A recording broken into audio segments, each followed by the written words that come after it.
As the sun sets, the coffin lids rise, and the creatures of the night awake. We greet you.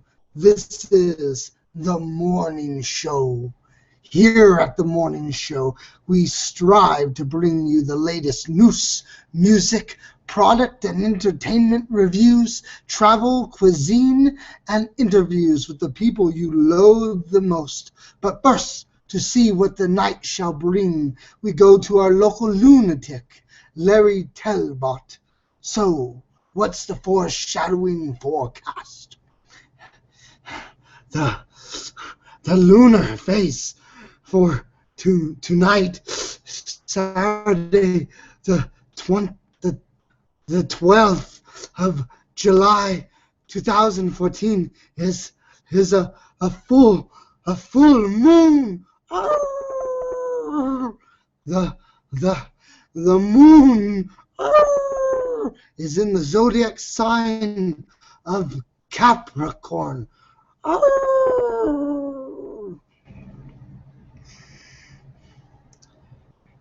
Now we shall see what is in the morning news.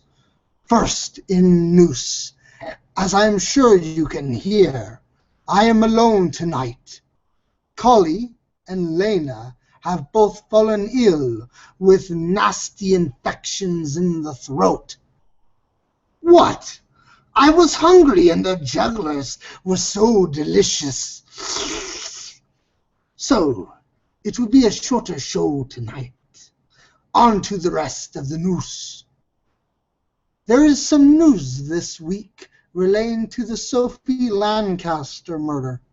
For those who do not know, a woman, Sophie Lancaster, and her boyfriend, Rob Maltby, two Goths in Lancaster, England, were beaten in Lancashire, England, were beaten in Stubley Park Beacup in 2007 for no other reason than the way they looked. Both were left comatose, and Sophie later died from her injuries. The people who murdered her were put on trial and sentenced to prison. However, recently, the local parole board allowed one of the murderers, Danny Holm, to return to Rosendale.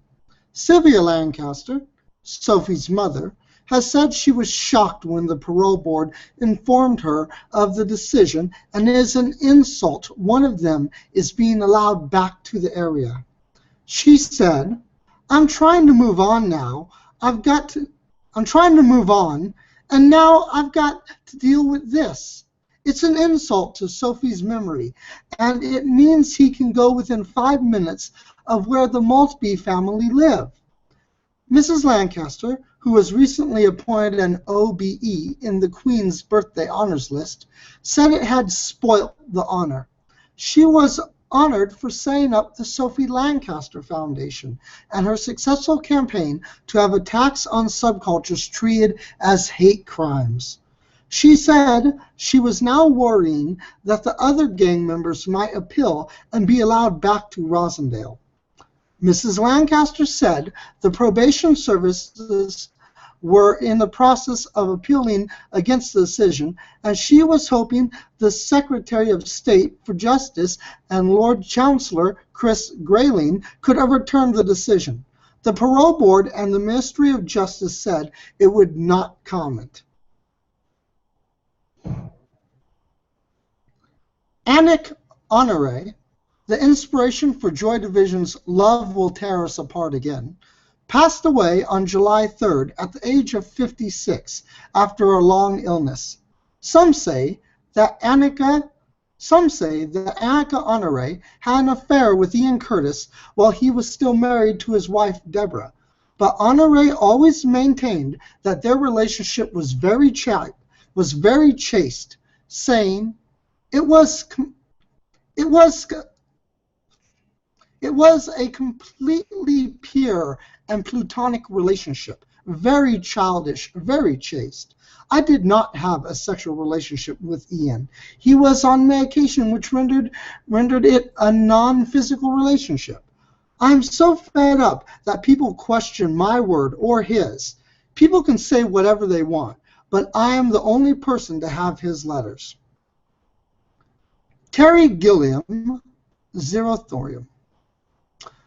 The latest trailer for Terry Gilliam's latest opus. The trailer for Terry Gilliam's latest opus, The Zero Thorium, has landed, and it's every bit as visually arresting as it is philosophically dense. Here, Christoph Waltz plays computer genius Cohen Leith as he struggles to solve the titular Zero Thorium, an impossible proof that would effectively verify the meaninglessness of existence. Grappling with the existential angst in his dark, ad-drenched future, he finds solace in The Girl with the Pink Hair, and eventually a reason for being. The film premiered last fall at the Venice International Film Festival and received mixed reviews at the time. However, audiences and fans of Gilliam's work may take to it a little better when it hits theaters this summer.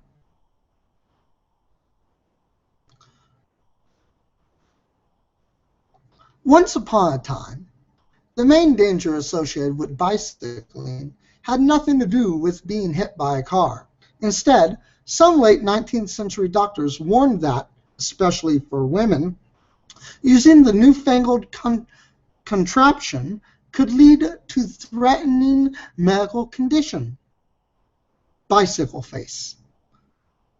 Overexertion, the upright position on the wheel, and the unconscious effort to maintain one's balance tend to produce a wearied and exhausted bicycle face, noted the Literary Digest in 1897. It went on to describe the condition, usually flushed but sometimes pale, often with lips more or less drawn, and the beginning of dark shadows under the eyes, and always with an expression of weariness. Elsewhere, others said the condition was characterized by a hard, clenched jaw and bulging eyes. It's hard to find the very first mention of this condition, but in an 1897 article in London's National Review, British doctor A. Shadwell claimed to have first coined the phrase a few years earlier. He went on at length about the dangers of bicycling, especially for women, describing how cycling as a fashionable craze has been attempted by people unfit for any exertion. Upcoming shows and albums. Pierre Murphy's tour dates for this upcoming week are Wednesday, July 16th, in Montevideo, Uruguay, at Teatro El Galpón. Friday, July 18th, Santiago, Chile, at Tetra Coplacan. Saturday, July 19th, in Santo André, Brazil, at Club Primeiro de Maio. And Sunday, July 20th, in Sao Paulo, Brazil, at Caraca Club.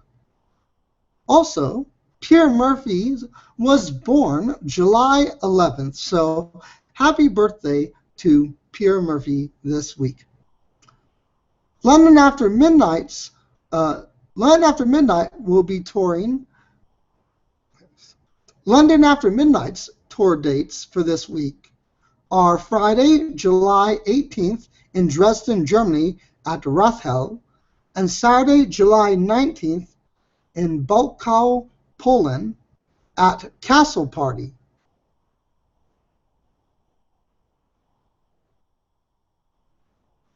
At the Castle Party Festival. The Tori Amos tour dates for this week are July 16th in Vancouver, British Columbia at the Orpheum, July 17th, Seattle, Washington at the Paramount Theater, July 18th, Portland, Oregon at Oregon Zoo Amphitheater, and July 19th, Jacksonville, Oregon, Brit Festival, at the Brit Festival. The massively influential Sheffield industrial band Cabaret Voltaire will play their first gig in over 2 decades this summer at the Berlin Atonal Festival. Berlin Atonal is delighted to announce that it will host the very first Cabaret Voltaire live performance in over 20 years. Cabaret Voltaire's blend of dance music experimentalism made them, without a doubt, one of the most influential acts of the last 40 years, with a lineup now consisting solely of machines, multi-screen projections, and Richard A. Kirk. The first Cabaret Voltaire performance of the 21st century, featuring exclusively new material and known nostalgia, promises to be formidable.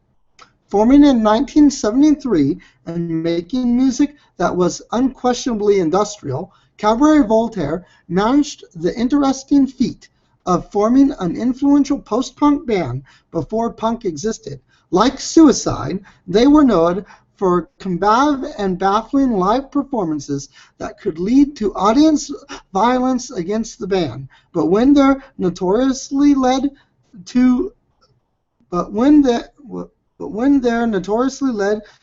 deal, which notoriously led to a deal with Rough Trade Records, they broadened their sound, releasing albums like Red Mecca, a prescient concept album on which the band compared the rise in Christian extremism to the rise of militant Islam. And this was in 1981. And their album, Microphonies, whereon they tamped down on the dissonance a bit and made music for the dance floor, which strongly influenced Ministry's turn towards the aggressive on Twitch. In the late 80s, they toyed with EBM and house.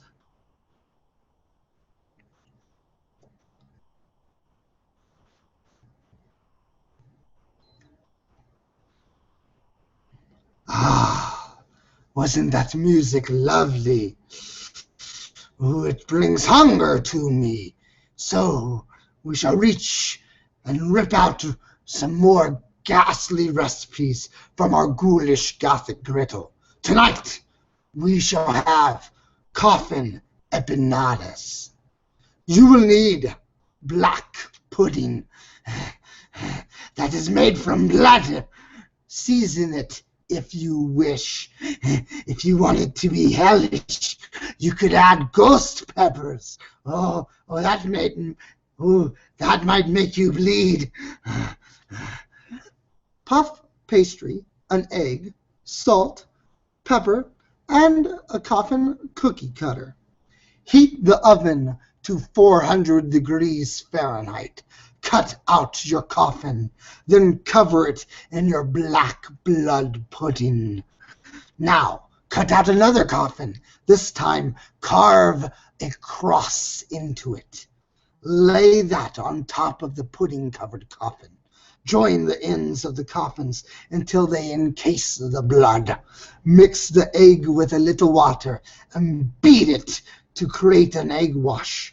Brush the egg wash onto the top of the coffins. Sprinkle coffins with salt and pepper. Bake for 25 minutes. And then dine on your bloody coffin. Exquisite. Tonight, we will review Unwoman's latest album, Circling, will be released on the 24th of July. Pre-order Circling right now, and you will immediately get downloads of 4 tracks in the highest quality format of your choice, MP3, FLAC, and more, plus unlimited streaming via the free Bandcamp app. You'll also get the complete album the moment it's released. The album download will include a PDF of full lyric sheets and 4-panel digipack.